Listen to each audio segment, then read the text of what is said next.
16 दिसंबर 2024 की शाम लगभग 5 बजे के आसपास का वाकया रहा होगा। उत्तर प्रदेश के आगरा का एक इलाका लगता है डेढ़ी बगिया और डेढ़ी बगिया का एक क्षेत्र है इस्लाम नगर। दरअसल एक दुकान के अंदर एक अनियंत्रित टेम्पो अचानक से घुस जाता है और जैसे अंदर जाता है तो उसके बाद एक 9 साल की लड़की होती है, उसके हाथों में चोट लग जाती है। बस इसी बात को देखते हुए कहासुनी शुरू हो जाती है। दरअसल जो टेम्पो है वो इसी बस्ती का है, इसी मोहल्ले का है और जो टेम्पो चालक है वह भी इसी बस्ती में ही रहता है। अब जिसकी दुकान के अंदर टेम्पो गया था उस व्यक्ति के बेटी के हाथ पे चोट लग जाती है तो वह पुलिस को सूचना देता है और कहता है कि साहब मुझे रोज रोज इन लोगों ने परेशान किया हुआ है, मेरी मदद कर दीजिए। पुलिस आती जरूर है लेकिन पुलिस मौके पर आकर पूरे मामले की जांच पड़ताल करने के बाद उसको लगता है कि शायद इतनी बड़ी बात नहीं है और दोनों पक्षों में समझौता करा दिया जाता है। समझौता हो जाता है इस शर्त पर कि कभी भविष्य में झगड़ा नहीं करेंगे। लेकिन अभी 2 दिन ही बीते थे, यानी कि 18 दिसंबर 2024 की सुबह लगभग 8 बजे के आसपास का वक्त था। दोनों तरफ से पथराव शुरू हो जाता है और जब पथराव होता है तो उसके बाद जो पीड़ित व्यक्ति होता है वह अपने बेटे के साथ कभी इधर नेताओं के पास तो कभी उधर पुलिस के पास जा रहा था। कई स्थानीय लोगों के पास जा रहा था यह कहकर कि आप मेरी मदद कर दीजिए, मुझे लोग परेशान कर रहे हैं, मेरा एक छोटा सा घर है, उस घर पर लोग कब्जा करना चाहते हैं।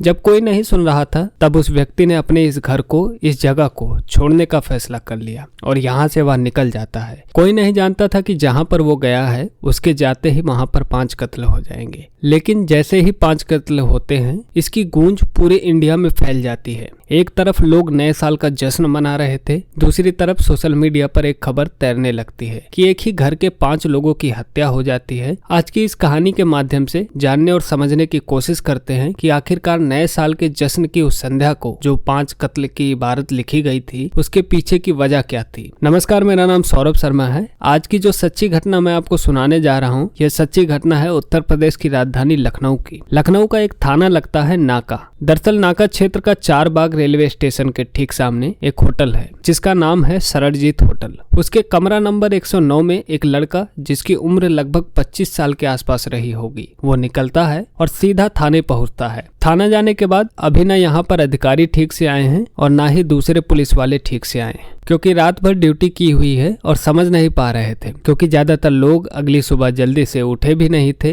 रात भर जो नए साल का जश्न मनाया था सबके सब आराम से इत्मीनान से सोए हुए थे। लेकिन इसी बीच में लड़का जब थाने जाता है जाकर सूचना देता है कि फला होटल के फला नंबर में 5 लाश पड़ी हुई है, तो पुलिस वालों को उसे देखकर ऐसा लग रहा था जिस तरह की बातें यह कर रहा है जैसे वो मजाक कर रहा है। उसको पूछा जाता है कि तुम क्या करना चाहते हो, तो वो कहता है कि सररजीत होटल के कमरा नंबर 109 के अंदर 5 लाश पड़ी हुई है, आपको जाकर जरूर देखना चाहिए। पुलिस इस सूचना को और गंभीरता से लेती है। पुलिस सूचना के मिलने के बाद सीधा उस होटल में पहुंचती है और रूम नंबर 109 की तरफ रुख किया जाता है। तो वाकई सचमुच वहां पर 1 जनवरी 2025 की सुबह लगभग 8:30 बजे के आसपास का वक्त रहा होगा। 5 लाशें एक ही कमरे के अंदर एक ही जगह पर जब देखी जाती हैं, चारों तरफ ब्लड फैला हुआ है। बस पुलिस की सांस वहीं के वहीं अटकी रह जाती है। थोड़ी देर में यह सूचना उच्च अधिकारियों तक पहुंच जाती है। अब एसपी हो, डीएसपी हो या एसएचओ हो, भारी पुलिस बल, फॉरेंसिक टीम, तमाम अधिकारी वहां पर पहुंच जाते हैं ये पड़ताल करने के लिए कि आखिरकार माजरा क्या है। दरअसल जैसे ही 5 लाशों की सूचना मिलती है तो पता चलता है कि किसी का तो गला दबाकर मारा गया है और किसी के हाथ पर जो कलाई थी उसे किसी धारदार चीज से काट दिया गया है। सबके सब मारे पाए जाते हैं।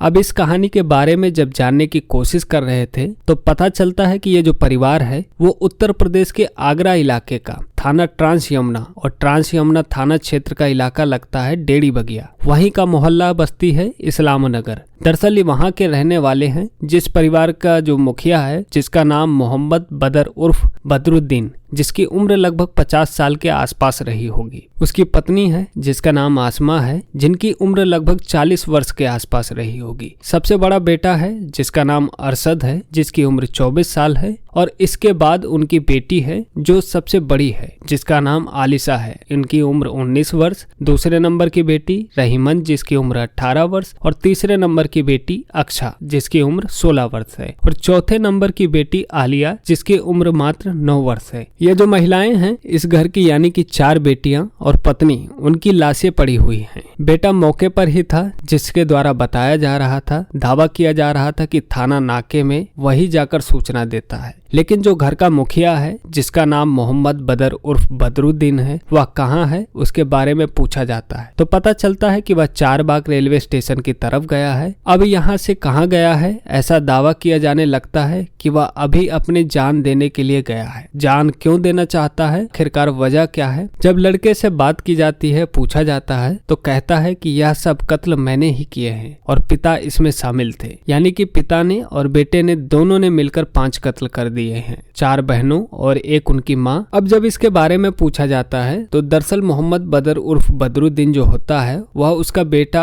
आगरा में रहते हैं। आगरा में रहने के बाद फेरी का काम करते थे, कपड़े की फेरी लगाते थे, उसी से परिवार का भरण पोषण कर लेते थे। लेकिन जब मीडिया वाले आगरा के उसी इलाके में इस्लाम नगर में पहुंच जाते हैं और जानने की कोशिश कर रहे थे कि आखिरकार तुम्हारे मोहल्ले के रहने वाले मोहम्मद बदर और उसका बेटा अरशद जिन्होंने 5 कत्ल कर दिए हैं क्या वजह है, तो स्थानीय लोगों का यह दावा शुरू हो जाता है। मीडिया में उनके बयान आने लगते हैं कि दोनों ही बाप बेटे बड़े झगड़ालू किस्म के थे, किसी न किसी से झगड़ा करते ही रहते थे और इसी झगड़े की वजह से ही 5 कत्ल कर दिए। इस बात का यकीन नहीं हो रहा था। इससे पहले कि लोगों की बात लोगों तक पहुंचती, इससे पहले कि दुनिया इनकी बात को समझ सकती, एक सोशल मीडिया पर वीडियो बहुत तेजी से वायरल होने लगता है और वीडियो होता है इस मोहम्मद बदर के बेटे का जिसने थाने में जाकर सूचना दिया था। दरअसल वो कहता है हमारे पास एक छोटा सा घर है, उस घर पे बस्ती में लोग कब्जा करना चाहते हैं और हमने उस अपने घर को बचाने के लिए तमाम कोशिशें की। इस स्थानीय लोगों से मदद मांगी, पुलिस से मदद मांगी, कोई सुनने को तैयार नहीं था। जब हमने देखा कि चारों तरफ के रास्ते बंद हो चुके हैं तो यहाँ से निकल जाते हैं और निकलने के बाद इसी ठंड में जगह जगह सड़क पर सोने को मजबूर हो रहे थे। छोटे छोटे बच्चे हैं, वो किस तरह की परेशानी उठा रहे होंगे आप सहज ही अंदाजा लगा सकते हैं। स्थानीय लोग कितने बदमाश किस्म के हैं, वो नकली नोटों का कारोबार भी करते हैं, वो तमाम जो भी अपराध होते हैं वो सारे अपराधों में सम्मिलित हैं। इसलिए उन्होंने किसी न किसी रूप में हम लोगों पर प्रेशर बनाया और हम लोगों को वो जेल भेजना चाहते थे।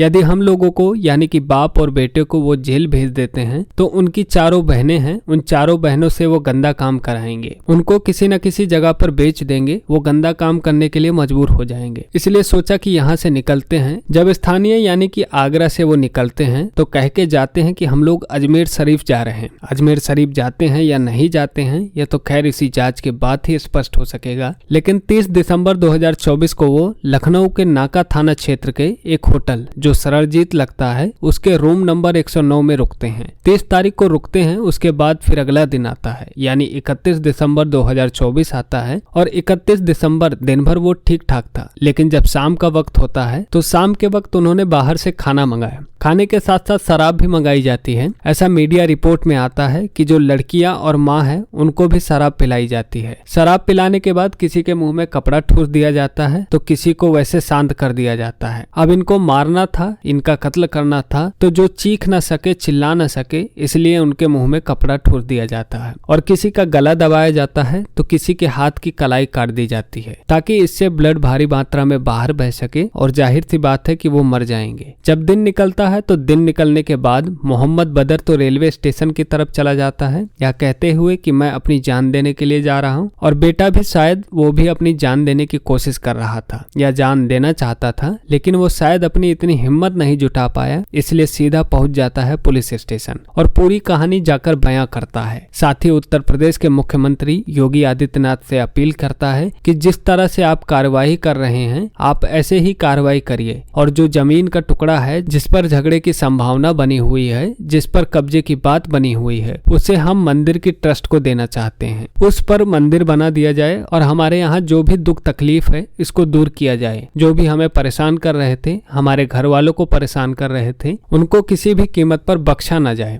वह यह भी दावा करता है कि जब हमने धर्म परिवर्तन की बात की यानी कि मुसलमान से हिंदू बनने की बात की थी तो स्थानीय लोगों को इस तरह से गुस्सा आता था, इस तरह से तकलीफ होती थी कि उन्होंने बस परेशान करना शुरू शुरू कर दिया था और स्थानीय लोगों की परेशानी से बचने के लिए ही उन्होंने इस कदम को उठाने के लिए मजबूर हुए हैं। हालांकि पुलिस इस मामले की जांच पड़ताल में जुटी हुई है। साथ ही उस लड़के ने जो वीडियो में कुछ लोगों के नाम लिए थे, जिसमें रानू आफ्ताब अहमद, अजहर सलीम ड्राइवर और आरिफ, ऐसे कई नाम लिस्ट में हैं। बाकी जो आसपास के लोग हैं वो एक ही कम्युनिटी के हैं, एक ही समुदाय के हैं, एक ही जाति से बिलोंग करते हैं। इसलिए एक जैसा होने की वजह से इन लोगों को समझते हैं कि ये तो बांग्लादेशी हैं और बांग्लादेशी कहकर उनके घर पर कब्जा करना चाहते हैं। उस लड़के ने यह भी दावा किया कि हम मूलतः बदायूं के रहने वाले हैं। बदायूं में हमारी ताई रहती है, यानी ताई से जाकर बातचीत करोगे तो हमारे बारे में पूरे डॉक्यूमेंट्स हैं कि हम भारतीय ही हैं। लेकिन हमें जानबूझकर हमें ऐसा ट्रीट किया जा रहा था जैसे हम बांग्लादेशी हों, और जब हम यहाँ से चले जाएंगे तो हमारा घर बचेगा और उस घर पर ये स्थानीय लोग कब्जा कर लेंगे। उस लड़के ने योगी सरकार से अपील की है कि इस मामले की उच्च स्तरीय जांच कराने की बात की है।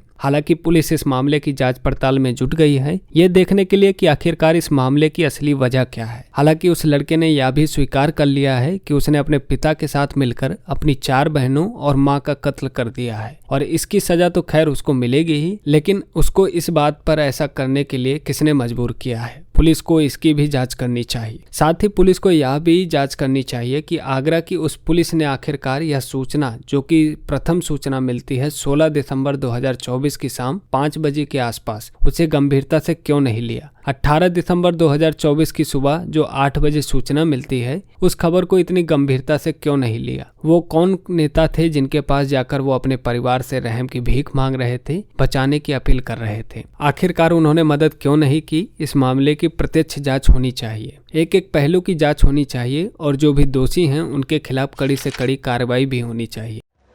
अस्सलाम वालेकुम, मेरा नाम मोहम्मद असद है। आज बस्ती वालों की वजह से उनसे थक हार कर आज मजबूरी में हमने सबने पूरी फैमिली ने एक कदम उठाया है।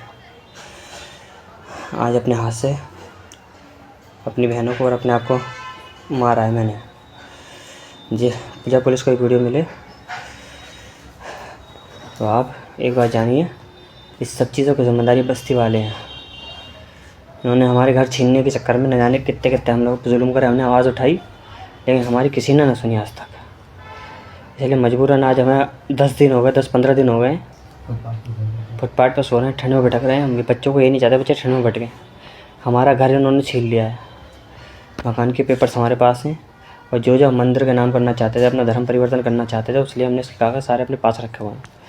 पुलिस को एक वीडियो मिले तो लखनऊ पुलिस से, योगी जी से ये गुजारिश है कि इन जैसे मुसलमान कहीं मत छोड़ो। आप अब जो कर रहे हो बहुत बढ़िया कर रहे हो, क्योंकि ये मुसलमान हर जगह ज़मीनों पर कब्ज़ा करते हैं और लोगों पर जुल्म करते हैं। न जाने कैसे गैर कानूनी धंधे करते हैं, नकली नोटों के धंधे करते हैं।